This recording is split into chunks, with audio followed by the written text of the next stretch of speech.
안녕하세요.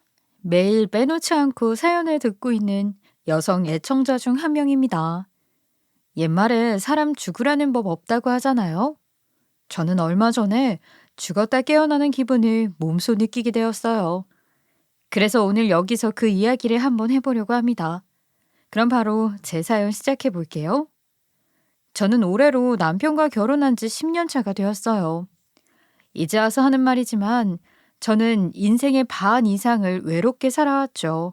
왜냐하면 제 곁에는 울타리가 되어주시는 부모님이 안 계시거든요. 두 분이 세상을 떠나셨다는 게 아니라 말 그대로 세상을 떠난 것처럼 살아왔어요. 아버지는 도망가셨고 엄마는 일찌감치 다른 사람과 결혼해서 연을 끊고 산지 오래되었죠.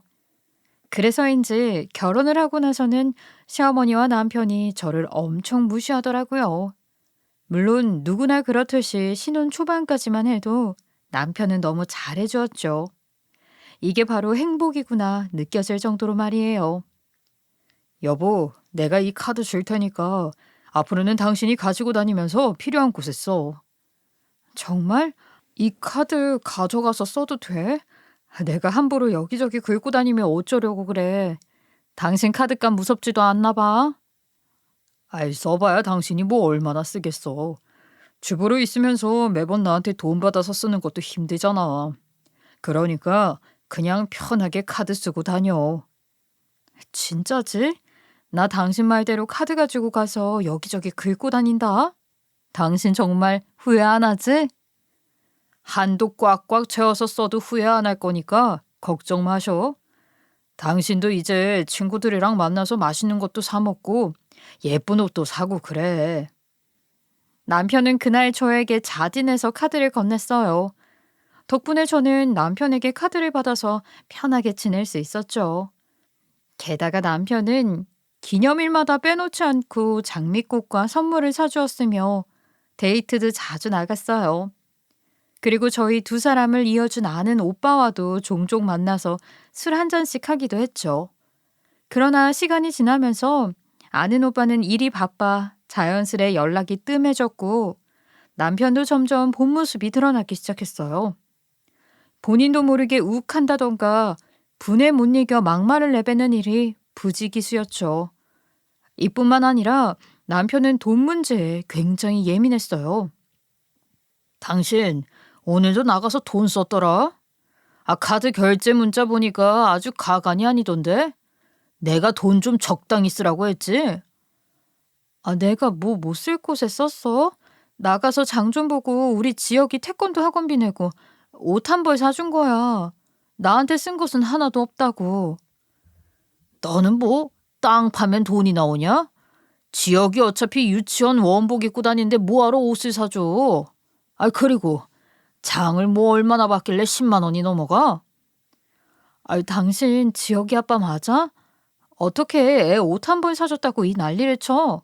그리고 요즘 물가 높아서 카트에 몇 개 담으면 10만 원이 훌쩍 넘어가. 하긴 당신이 장을 한 번이라도 봐봤어야 알지. 나는 돈 적당히 쓰라고 분명히 말했다. 한 번만 더 이딴 식으로 물 쓰듯 쓰면 가만 안 둘 줄 알아. 남편은 이날 집이 울리도록 소리를 고래고래 지르면서 아주 난리를 쳤어요. 신혼 초반까지만 해도 저에게 카드까지 주면서 돈을 아끼지 않던 사람이 어느 순간부터 자꾸 돈 없는 사람처럼 꾸니까 저로서는 기가 막히더라고요. 만약 저희 가족이 경제적으로 힘든 형편이라고 한다면 이렇게까지 황당하지 않을 거예요. 그러나 저희 남편은 직장 이름만 대면 누구나 알고 있을 만한 공기업이고 직급도 꽤 높은 편이에요. 그래서 연봉도 높은 편이고 월급은 매월 날짜에 맞추어 따박따박 통장에 들어왔죠. 쉽게 이야기해서 저희 집은 생활비며 자식한테 들어가는 돈으로 꼬투리를 잡을 만큼 경제적으로 어려운 가정이 아니라는 거예요. 심지어 저희 남편과 시어머니는 취미로 그 비싸다는 골프를 배우고 주기적으로 라운딩까지 다니고 있어요. 그리고 저도 결혼 초반에는 남편을 졸졸 쫓아다니며 골프를 배우기도 하고 라운딩도 함께 다녔어요. 물론 제가 시골에서 촌사람으로 자라고 워낙 운동신경이 없어서 시어머니가 자꾸 눈치를 주는 바람에 어느 순간부터 빠져야 했지만요. 그래서 제가 골프를 포기한 이후로는 시어머니와 남편 둘이 다니고 있죠. 그렇기 때문에 저는 남편이 돈이 없어서 저를 이런 식으로 대하는 게 아니라는 생각이 들더군요. 비싼 골프를 배우고 라운딩을 갈 정도로 경제적으로 여유가 있는 사람이 돈이 없어서 그 난리를 친다는 게 말이 안 되잖아요. 그냥 제가 돈을 쓰는 게 마음에 안 들어서 그런 식으로 행동을 한 거겠죠. 사실 시부모님과 남편은 평소에 저를 엄청 무시했었어요. 특히 남편은 저에게 들어가는 돈이 조금이라도 생기면 배 아파했고요. 그래서인지 시어머니에게는 매달 용돈을 엄청 보내주면서도 저는 옷 한 벌을 제대로 못 사게 했어요. 물론 저도 어렸을 적부터 경제적으로 어렵게 자라서 그런지 무엇이든 아끼려고 하는 본능을 가지고 있었어요. 그래서 정말 필요한 것이 아니면 지갑을 잘 열지 않는 편이었죠. 당연히 살면서 취미는 제대로 가져본 적이 없고 무언가 배운 게 남편의 제안으로 잠깐 골프를 했던 것밖에는 없었어요. 게다가 옷을 한 벌 구입하더라도 10번 고민해서 정말 필요한 순간에만 사는 편이었죠. 그런데 이런 제가 한 번은 치과 치료가 필요해서 치료비를 남편 카드로 긁은 적이 있었어요. 계단을 내려가다가 발을 헛디뎌서 넘어지게 되었고 계단 손잡이 부분이 얼굴에 부딪히면서 이가 부러졌거든요. 당연히 제 앞으로 치아보험을 가지고 있지 않았고 교통사고가 나거나 한 게 아니라서 치료비를 직접 지불해야 했어요. 남편에게 한 소리 들을 게 분명했지만 당장 큰돈을 지불할 방법이 없으니 어쩔 수 없이 카드를 긁을 수밖에 없었어요. 그러자 남편은 그 사실을 알고 아주 난리를 치기 시작하더군요. 당신, 지난번에 내가 뭐라고 했어? 카드 함부로 긁지 말라고 했지. 왜 네 마음대로 함부로 돈을 쓰냐? 저번에 10만 원 긁지 말라고 했더니 이번에는 100만 원으로 복수하는 거야? 어? 아, 나 이번에 이가 부러지는 바람에 어쩔 수가 없었어.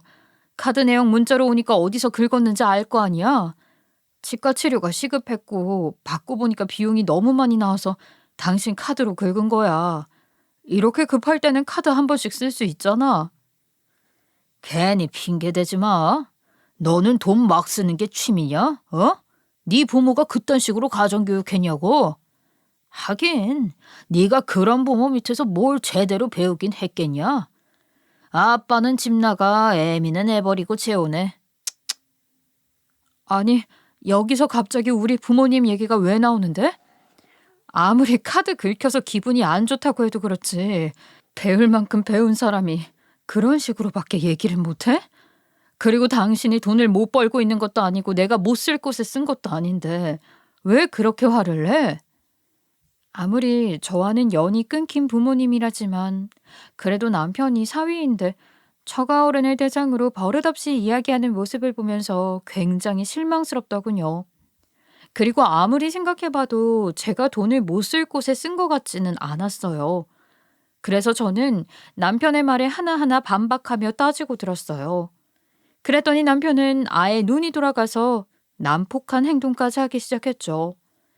옆에 있는 물건들을 집어던진다거나 집이 울리도록 막말을 내뱉기 시작했어요. 저는 살면서 이때가 가장 무서웠던 것 같아요. 옆에서 남편을 말리며 도와줄 사람도 없었고 오롯이 모든 것을 혼자 감당해야 했거든요.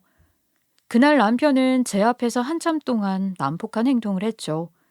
그러다가 어느 순간 정신을 차린 건지 저에게 대충 사과하며 넘어가려고 했어요. 아, 여보, 미안해. 이번에는 내가 좀 심했던 것 같네. 그러니까 다음번에는 돈 좀 적당히 써. 땅 파면 돈 나오는 거 아니잖아. 뭐라고? 당신 지금 그게 사과라고 하는 거야? 할 거면 진심을 담아서 제대로 해야지. 아이, 그러면 내가 너 앞에서 무릎까지 꿇고 빌어야 하냐? 이 정도 했으면 받아주는 척이라도 좀 해라. 남편은 어떻게든 대충 정리하고 넘어가고 싶어 했지만 저는 그 사과를 받아주고 싶지 않았죠. 왜냐하면 이런 난폭한 행동을 하는 사람들은 사과를 받아주고 어물쩍 넘겨버리면 앞으로 이런 식으로 넘어가면 되겠구나 생각하면서 점점 더 심한 행동을 한다고 하더라고요. 그렇기에 제가 남편의 사과를 받아주게 되면 당장의 상황은 모면할 수 있어도 언제 또 이런 몹쓸 행동이 나올지 모르는 일이고, 심한 경우 저희 아들이 옆에 있는데도 난폭한 짓을 아무렇지 않게 할 수도 있겠다 생각을 했어요. 그렇게 되면 내년에 학교 들어가는 저희 아들 정서나 교육에도 좋지 않을 것이라고 판단했죠. 그래서 저는 아들을 위해서라도 남편과 이혼할 마음을 먹게 되었어요. 마음 같아서는 당장이라도 남편에게 이혼 통보를 하고 싶었죠. 그러나 남편 성격에 혼자 있을 때 이혼 이야기를 꺼내게 되면 또다시 난장판을 만들면서 큰소리칠 게 뻔했어요. 그래서 저는 일부러 그날 일은 사과를 받는 척하고 나서 며칠 뒤 시어머니를 불러놓고 이혼 이야기를 꺼내게 되었죠. 사실 이혼 이야기를 하려고 시어머니를 불러놓기는 했는데 언제 꺼내야 할지 고민이 많았던 것 같아요. 그냥 무턱대고 시어머니가 오자마자 이혼 소리를 할 수는 없잖아요. 그런데 남편이 알아서 이혼 얘기를 꺼낼 수 있도록 상황을 만들어 주더라고요. 그날 시어머니가 오시고 나서 저는 저녁 식사를 차리고 있었죠. 그런데 남편이 다가오더니 손으로 반찬을 집어먹기 시작하는 거예요. 그 모습을 보고 저는 남편에게 한 소리 하게 되었어요. 아유, 당신 지금 뭐 하는 거야? 반찬을 먹으려면 젓가락으로 먹던지 해. 애도 아니고 누가 반찬을 손으로 집어먹어? 아, 눈에 보이면 손으로 좀 집어먹을 수도 있지. 왜 시비를 걸고 그래? 그리고 반찬을 만들 거면 좀 제대로 만들어라. 이건 짜고, 이건 밍밍하잖아. 내 카드로 재료들 사와서 돈 아깝게 있던 식으로 살림할 거면 네가 벌어서 네가 갖다가 써. 우리 매번 이런 식으로 싸우는 것 같은데 이럴 거면 차라리 이혼하자.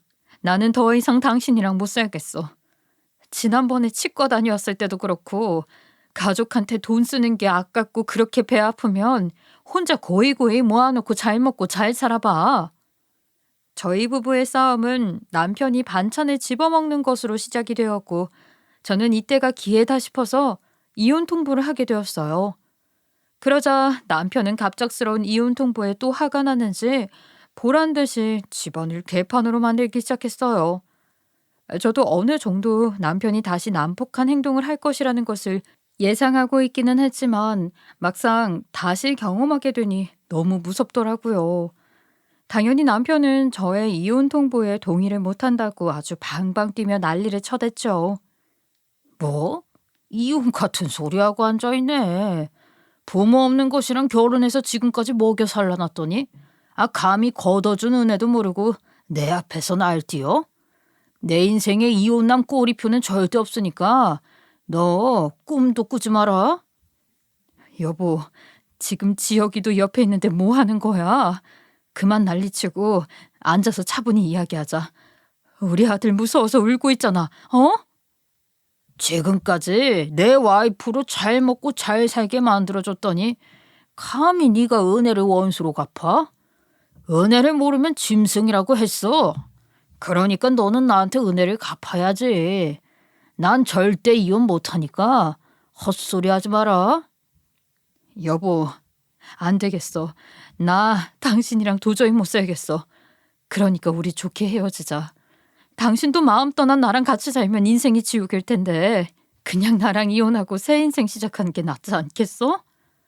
어깨가 자빠졌네.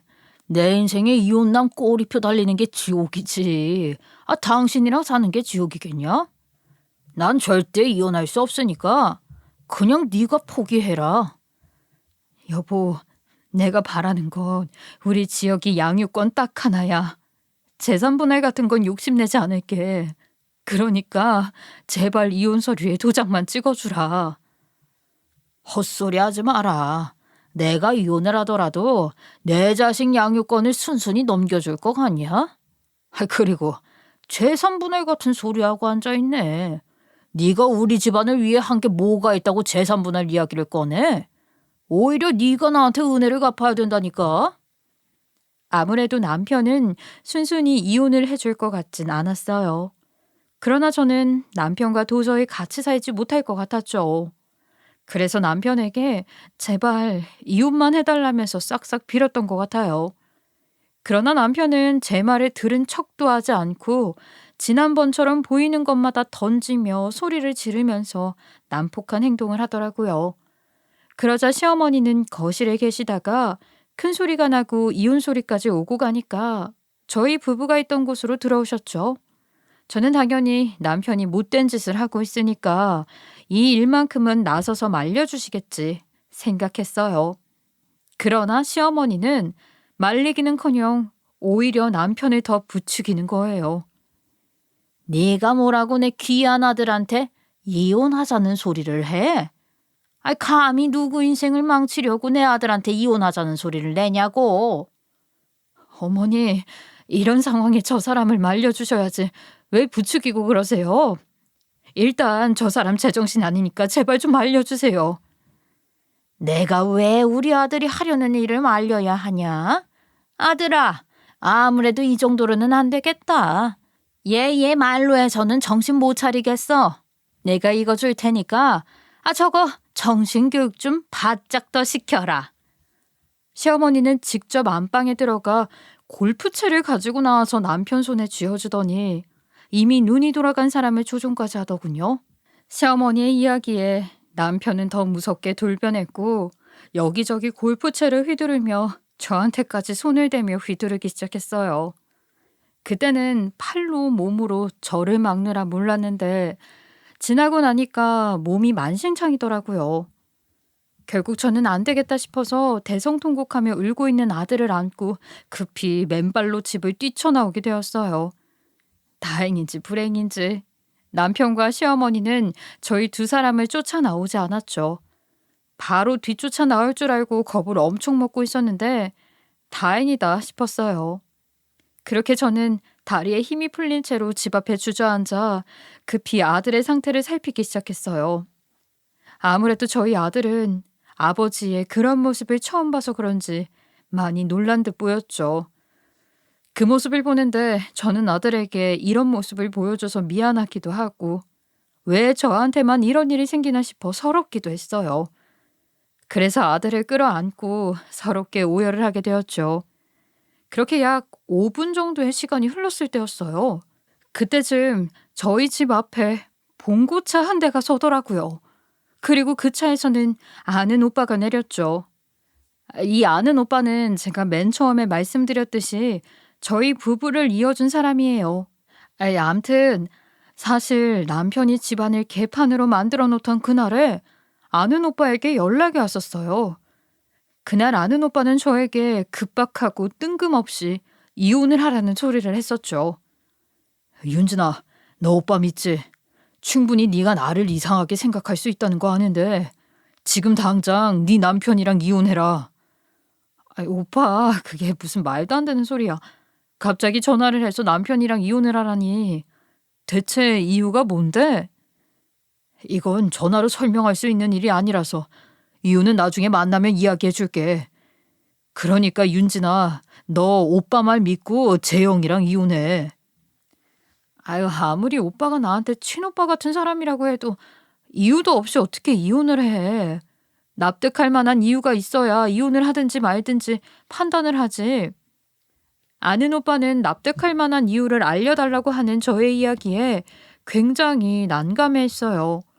그러나 본인이 왜 그러는지는 조만간 알게 될 거라면서 제대로 이유를 설명해 주지 않았죠.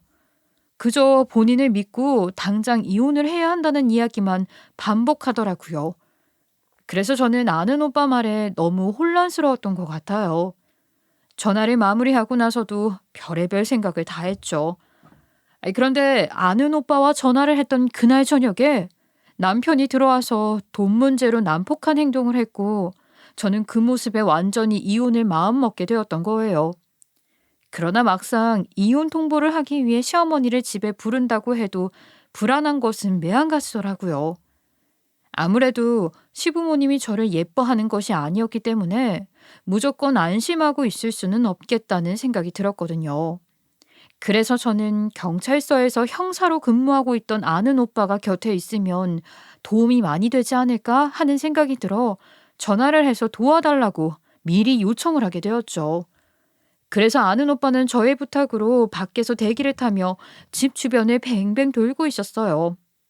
그러던 중 집에서 도망쳐 나온 저와 아들을 발견하게 되었고 급하게 차에 태웠던 거죠. 그런데 차에 타보니 아는 오빠 차에 다른 형사님들뿐만 아니라 시아버지와 아주버님까지 함께 있었어요. 그래서 저는 깜짝 놀랄 수밖에 없었고 아니, 대체 이게 무슨 상황이지 싶어서 눈만 깜빡이고 있었죠. 그러자 아는 오빠는 차에 타자마자 이상한 이야기를 하더라고요. 재영이 그놈 이럴 줄 알았다. 사고 한번 제대로 칠 것 같았어. 예전에 군대에 있을 때는 안 그러더니 왜 그렇게 변한 건지. 나도 남편이 이렇게 나올 줄 알고 미리 오빠한테 SOS를 청한 거야. 그런데 오빠 나한테는 왜 이혼을 하라고 한 거야? 그리고 아버님이랑 아주버님은 왜 이 차에 같이 타고 있는 건데? 그게 윤진아, 너한테 재영이를 소개시켜줘서 정말 미안하다. 그런데 예전에는 재영이가 그렇게 나쁜 놈은 아니었어. 아는 오빠는 저의 질문에 깊은 한숨을 쉬면서 몇 번이나 미안하다는 이야기를 했어요. 저는 아는 오빠의 이야기에 도대체 뭐가 미안하다는 것인지 이해가 되질 않았죠. 그런데 얼마 지나지 않아 저는 모든 이야기를 듣게 되었고 아주 경악할 수밖에 없었어요. 아는 오빠도 제가 충격을 받을 것을 예상했던 것인지 몇 번이나 심호흡을 하라고 하더라고요. 그래, 나 이제 괜찮으니까 무슨 일인지 이야기해줘. 그래야 나도 상황 판단을 하고 앞으로 어떻게 해야 할지 계획을 세우지. 사실 네 부탁을 받았으니 너를 챙기려고 온 것은 맞는데 내가 오늘 여기 온 이유가 하나 더 있어. 이유가 더 있다고? 아까부터 형사님들이 같이 오신 게 마음에 걸렸는데 설마 남편이 뭐 사고라도 친 거야? 그게 윤진아, 사실은 재영이가 큰 죄를 저질러서 오늘 데리고 가려고 우리 팀 형사들이랑 같이 온 거야. 그런데 나도 이 일을 조사하기 전에는 재영이가 그런 사람일 줄은 전혀 몰랐어. 오빠, 그게 무슨 말이야? 큰 죄를 저질렀다니. 정말로 남편이 무슨 사고라도 쳤다는 말이야? 아는 오빠는 저의 말에 약간 머뭇거리다가 조심스레 이야기를 시작했죠. 자세히 들어보니까 남편이 공기업 회계팀에 취직을 하고 난 후 약 3년 정도 회사의 돈을 몰래 횡령했다고 하는 거예요. 게다가 같이 일하는 팀원에게 난폭하게 행동하여 추가로 고소까지 당했다고 했어요. 그래서 지금 현재 남편은 회사에서 해고를 당한 상황이고 돈이 없다는 이유로 계속해서 횡령한 돈을 갚지 않고 있다고 했죠. 남편의 회사에서도 처음에는 최대한 돈을 돌려받는 쪽으로 해결하려고 했지만 남편이 자꾸 회피할 생각만 하니 고소 절차를 진행하게 된 것이었고요. 그래서 아는 오빠는 저도 돕고 남편도 경찰서로 데리고 가서 조사를 할 생각으로 팀원들까지 데리고 왔다고 했어요. 그리고 아는 오빠가 말하길 남편의 회사에 횡령 사실을 고발한 게 바로 시아버지와 아주버님이라고 했죠. 저는 그 사실을 알고 나서 너무 혼란스럽더라고요. 에? 아버님, 아주버님, 다른 사람도 아니고 남편을 고발하신 거예요? 두 사람한테 남편은 가족이잖아요. 재수 씨, 저희도 오죽했으면 가족인 재영이를 고발까지 했겠어요? 저랑 아버지도 얼마나 억울하고 힘들었으면 신고를 했겠냐고요. 저희도 재영이 걔가 조금이라도 사람 대접해줬으면 이렇게 가족을 배신하는 짓은 안 했어요. 아주버님, 그게 대체 무슨 말씀이세요? 뭐가 억울하고 힘들다는 건데요? 재영이 걔가 둘째이지만 워낙 잘나서 어렸을 때부터 독불 장군의 독재자처럼 살았다는 거 재수 씨도 잘 알고 있잖아요. 혼자 잘난 사람처럼 식구들을 꽉 잡고 사는 게 기분이 나쁘고 얄미워서 그랬어요. 아주버님은 남편이 성인이 되면 조금 나아질까 했었는데 하는 짓을 보니 평생을 이럴 것 같아서 고발하게 되었다고 했죠. 저는 두 사람의 이야기를 듣고 나서 어느 정도는 그 마음이 이해가 되더라고요. 왜냐하면 시아버지는 몸이 불편해서 경제 생활을 전혀 못하고 있는 상황이었고, 아주버님은 나이 50살이 되도록 장가도 못 가고 폐인처럼 살고 있었거든요. 그래서 남편에게 생활비에 병원비까지 받고 있었고, 그것 때문에 평소 엄청 큰 무시와 멸시를 당하면서 살았고, 거기에 자기 분의 못 이기면 아주버님이고 아버님이고 할 거 없이 손을 올려댔대요. 저한테 했던 것처럼요. 게다가 자기 하인 취급하며 종부리듯이 부려먹었으니 그런 페류나가 없을 따름이죠. 시어머니는 자기 둘째 아들 비입장 다 맞춰주니 둘이 짝짝쿵 잘 맞아 피해갈 수 있었던 거죠. 그렇게 당한 세월, 그래서 시아버지와 아주버님은 남편의 행동에 화가 잔뜩 나서 이를 갈고 남편 회사에 익명으로 증거물을 보내 고발했다고 하더라고요. 그런데 저는 두 사람이 남편을 고발한 것은 그렇다 쳐도 대체 어떻게 증거물을 확보할 수 있었던 것인지는 궁금했죠. 막말로 남편 회사에 넘겼다는 증거물이 무엇인지는 몰라도 같은 회사에 다니고 있는 사람이 아니라면 횡령 사실은 쉽게 알 수가 없잖아요. 그래서 저는 두 사람에게 자세한 내용을 물어보게 되었어요. 남편을 고발한 이유는 그렇다 쳐도 횡령 증거물들은 어떻게 찾아내신 거예요? 남편이 바보처럼 증거물을 내주지는 않았을 거 아니에요. 그게 말이다. 사실은 한 달 전에 니들 집에 식사하러 갔다가 우연히 서재에 들어갔는데 떡하니 증거문이 열려 있더라. 그래서 우연히 발견하고 제여기 메일로 파일을 보내놨지. 대체 이게 어떻게 된 일인가 했더니 남편이 서재에서 일한다고 컴퓨터를 종종 켜놓는 편인데 그걸 시아버지가 보게 되신 것 같았죠. 사실 시아버지가 지금은 몸이 불편해서 일을 하지 못하시지만 예전에는 공장을 크게 운영하셨어요. 그리고 사람을 못 믿는 편이라서 회계 쪽 일까지 모두 도맡아 하셨다고 했죠. 그래서 다른 사람보다 숫자에 능한 편인데 하필이면 남편이 식구들 오던 날에 일을 한다고 회계 파일을 켜놓았던 거예요. 그리고 시아버지는 그 파일을 확인하자마자 이상함을 느꼈던 것이었고요. 게다가 시아버지가 확인한 바로는 똑같은 이름으로 되어 있는 파일이 두 개씩 있었다고 했어요. 하나는 빼돌린 액수를 적어놓은 파일이었고 또 하나는 들키지 않도록 조작해서 회사에 제출할 파일이었다고 했죠. 시아버지는 파일을 보고 남편이 하고 있는 짓을 단번에 눈치를 채셨다고 했어요.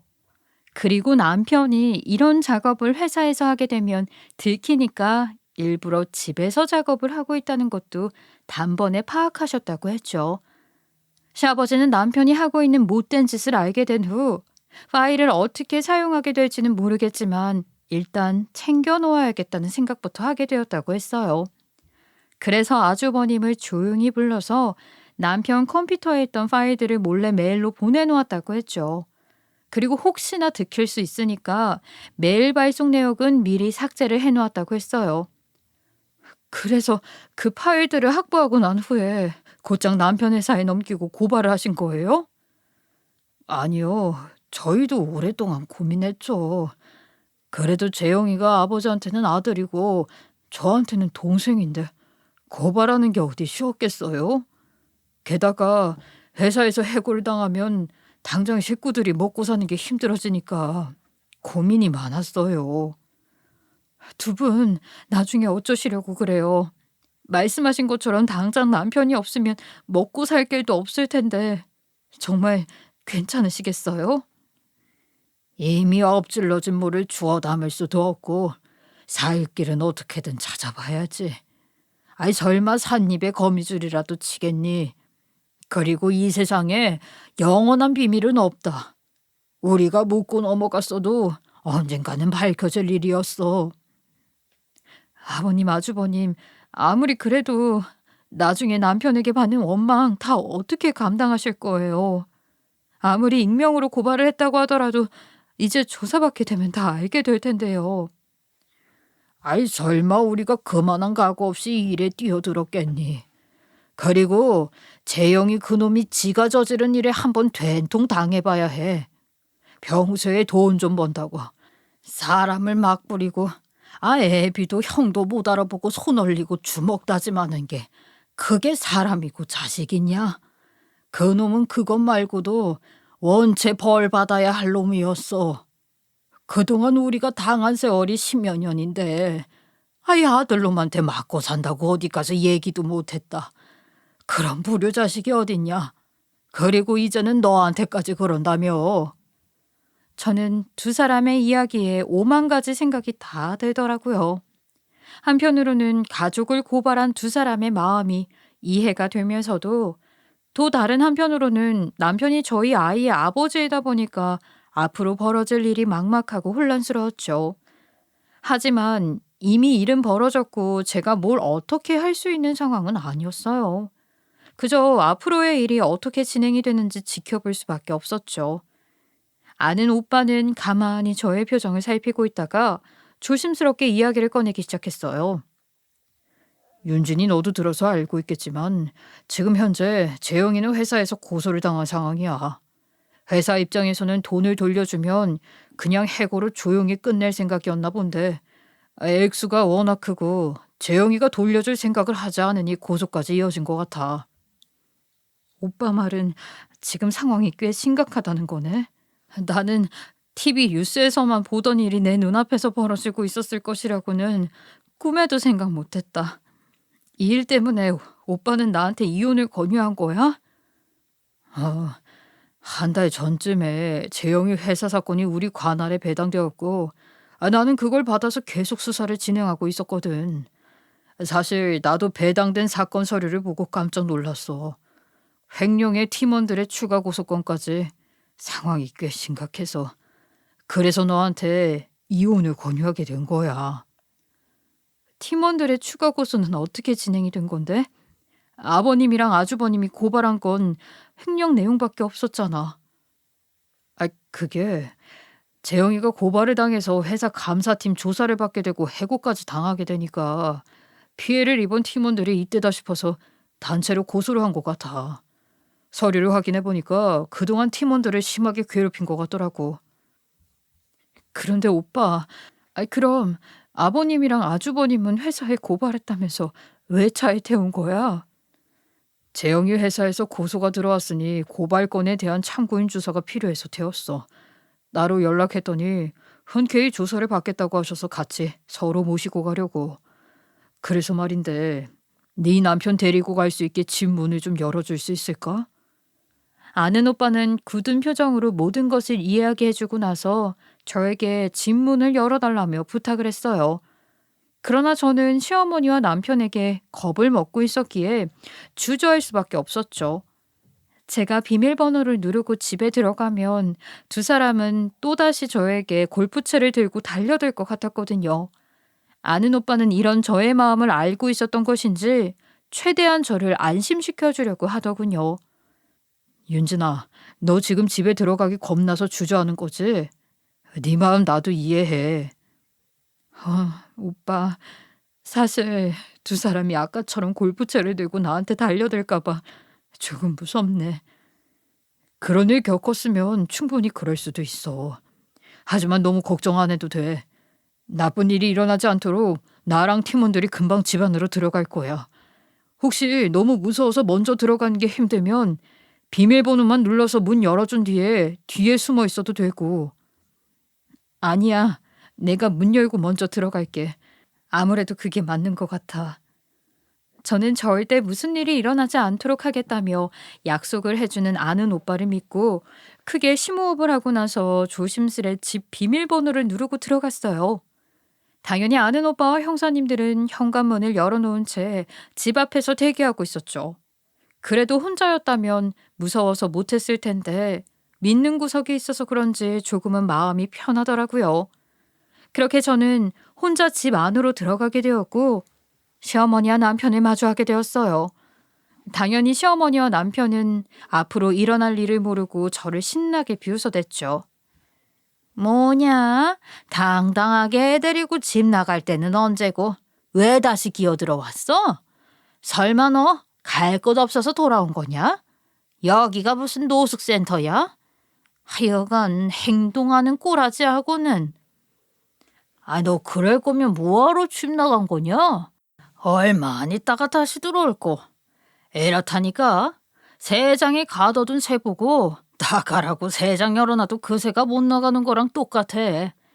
야, 마침 집 치우는 개 하나가 없어져서 우리 아직 집을 못 치웠거든.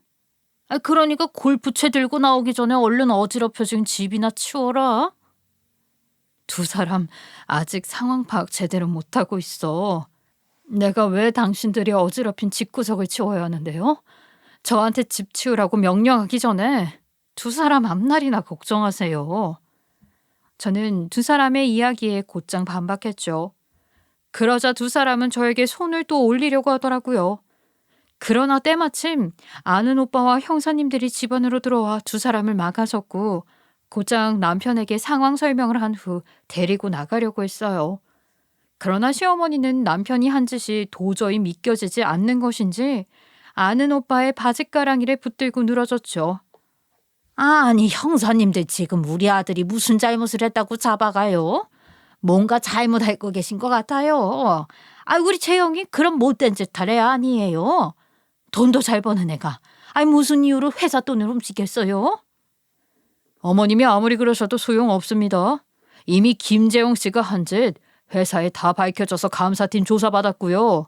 해고까지 당한 상태입니다. 게다가 저희 팀에서도 따로 조사해봤는데 김재영 씨가 한 짓이 맞아요. 아는 오빠는 애처롭게 매달리는 시어머니를 떼어낸 후 단호하게 상황 설명을 한 번 더 해주었고 곧장 남편을 데리고 밖으로 나갔어요. 그러자 시어머니는 울며불며 다급히 뒤따라 나가더라고요.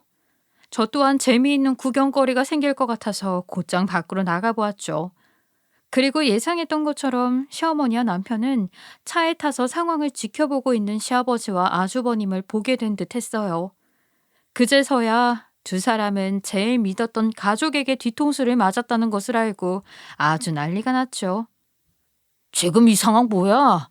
유민성, 왜 저 차에 우리 아버지랑 형이 타 있는 거냐? 빨리 얘기하지 못해? 설마 나를 이렇게 만든 게 저기 앉아있는 두 사람이야? 보면 모르냐? 그러니까 인생을 제대로 살았어야지. 살면서 얼마나 저 두 사람을 힘들게 했으면 가족 고발할 생각을 하겠냐? 이게 다 네가 인생을 잘못 산 탓이다. 빨리 경찰서 가야 하니까 얼른 차에 타라. 아유, 저게 제정신이야? 어떻게 은혜도 모르고 다른 사람도 아닌 니들이 재영이를 고발해. 지금까지 먹여주고 재워주고 입혀준 게 누군데 제 뒤통수를 치냔 말이야. 그리고 니들이 뭘 그렇게 잘났다고 참고인 조사까지 해. 당장 이리 나와. 시어머니와 남편은 어떻게 가족을 고발하고 참고인 조사까지 받을 생각을 하냐면서 방방 뛰었어요.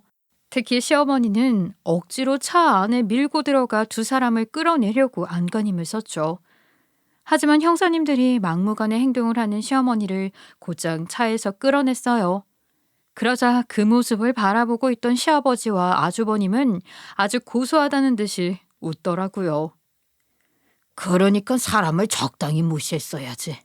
매번 진드기처럼 서로 착 달라붙어 사람을 무시하고 멸시하더니 이제는 홍해 갈라지듯 억지로 떨어져서 지옥을 제대로 맛보겠네. 아버지, 이래서 인생은 살고 봐야 한다는 말이 있나 봐요. 어렸을 때부터 콧대 높은 김재웅이 저희를 짐승만도 못한 취급을 하더니 나이 먹어서 이런 대형 사고를 칠 줄 누가 알았겠어요. 두 사람의 이야기를 듣고 나서 시어머니와 남편은 얼굴이 불그락 푸르락 하더니 또 다시 차 안으로 달려들려고 했죠. 그러자 아는 오빠와 형사님들은 얼른 남편을 차에 태우더니 곧장 경찰서로 출발했어요. 그렇게 남편은 경찰서에 잡혀 들어가게 되었고 차가 떠난 후 시어머니는 바닥에 주저앉아 이게 무슨 마른 하늘의 날벼락이냐면서 동네가 떠나가라 엉엉 울어대기 시작했어요. 그러나 저는 그러거나 말거나 시어머니를 내버려둔 채 아들만 데리고 집 안으로 들어가 버렸어요. 그리고 다음 날이 되자마자 저는 남편에게 찾아가서 다시 한번 이혼 통보를 했죠. 굳이 여기까지 오고 싶지는 않았지만 그래도 정식으로 이혼 통보는 다시 해야 할 것 같아서 왔어. 어제도 이야기했지만 나는 이혼하겠다는 생각에 변함이 없어. 오늘 경찰서 나가는 대로 변호사 만나서 소장 작성해서 보낼 테니까 그렇게 알고 있어. 여보, 내가 잘못했어. 그러니까 나 한 번만 용서해주라. 우리 사이에 지혁이도 있는데 이혼은 말도 안 되잖아. 지혁이가 버젓이 보고 있는데 애 앞에서 난폭한 행동하는 것은 말이 되고? 그리고 나는 당신 옥살이하고 나올 때까지 기다릴 생각 조금도 없어. 당신이 나한테 실망한 거 알아. 내가 100번 1000번 잘못했어. 그러니까 나 좀 제발 도와주라. 상황이 꽤 심각한 것 같은데 제발 유명 로펌 변호사 좀 붙어줘. 내가 왜 그래야 하는데? 돈 없으면 그냥 국선 변호사한테 도와달라고 해. 당신한테는 국선 변호사도 감지덕지니까. 남편은 애절한 표정으로 잘못했다며 싹싹 빌었지만 저는 그냥 무시하고 경찰서를 나와버렸어요. 그리고 예정대로 변호사를 찾아가 이혼 소장을 작성하게 되었죠. 그렇게 며칠이 지나 남편에게 이혼 소장이 전달되었을 즈음이었어요. 시어머니는 그제야 상황 파악이 되었는지 저에게 찾아와서 애걸복걸 빌기 시작했죠. 얘 며느라가 불쌍한 우리 재영이 한 번만 도와주면 안 되겠냐? 합의금으로 해결하면 그 재의 무게가 조금 줄어들 수 있다고 하더라. 그래서요? 남편한테 찾아가서 이혼 통보했다는 거 못 들으셨어요? 지금쯤이면 이혼 소장도 전달됐을 텐데. 아유, 니들 사이에 지혁이도 있는데 우리 좋게 해결하자. 애가 아직 어린데 아버지가 옥에 갇혔으면 교육상 안 좋지 않겠니? 그러니까 가진 돈 있으면 합의금으로 좀 쓰자. 시어머니는 남편을 위해서 끝까지 매달렸지만 저는 그냥 무시해버렸어요. 그리고 이혼 소송은 예정대로 진행이 되었죠. 그렇게 시간이 지나 전 남편은 결국 옥에 들어가게 되었고 전 결국 이혼을 하게 되었어요. 그리고 이혼을 하게 되면서 재산 분할로 집을 가지고 오게 되었고 아들 양육권과 친권은 당연히 제가 가질 수 있었어요. 이뿐만 아니라 전 남편에게 아들 양육비도 매달 꼬박꼬박 받을 수 있게 되었어요. 덕분에 저는 지금 집과 돈 걱정 없이 편하게 아들을 키우고 있죠. 그리고 저는 모든 것이 마무리가 된 후에 재산 분할로 집을 팔고 이사를 하게 되었어요. 사실 아들 친구들이 주변에 있어서 고민을 많이 했었는데 좋은 추억이 없는 집에서 사는 것보다 새로운 곳에서 새 인생을 시작하는 게 낫겠다 싶더라고요. 그래서 저는 이사를 결정하게 되었고 지금 현재 새로 자리 잡은 동네에서 작은 카페를 운영하고 있죠. 동네 장사이기는 하지만 나름 입소문이 잘 나서 장사도 꽤 잘 되고 있어요. 앞으로 더 열심히 해서 차근차근 카페 크기를 늘려나가 볼 생각이에요. 사실 이혼 직후에는 혼자 아이를 잘 키울 수 있을까 하는 걱정과 두려움이 많았어요. 하지만 지금 와서 보면 비록 이혼녀라는 딱지는 붙었지만 아들을 위해서라도 참 잘한 선택이라는 생각이 드네요. 그리고 저는 이번 일을 겪으면서 교육을 어떻게 하느냐에 따라 아이의 인생이 180도 바뀔 수 있다는 것을 확실히 깨닫게 되었죠. 그래서 저는 다른 것은 몰라도 저희 아들 인성교육만큼은 제대로 시킬 생각입니다. 애청자님들, 보잘것없는 제 인생 이야기 끝까지 들어주셔서 너무 감사하고요.